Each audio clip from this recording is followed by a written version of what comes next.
ځوانانو سر لخر را روان دي سکندر، را روان دي سکندر، را روان دي سکندر، را روان دي سکندر، را روان دي سکندر، یو پښتون او یو سنگر را روان دي سکندر، را روان دي سکندر، را روان دي سکندر، را روان دي سکندر، را روان دي سکندر، را روان دي سکندر، را روان دي سکندر.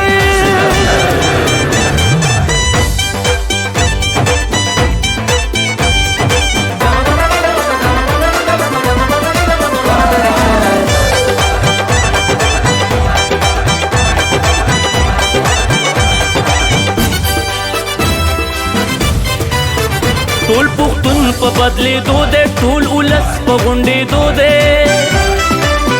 ټول پښتون په بدلېدو دی.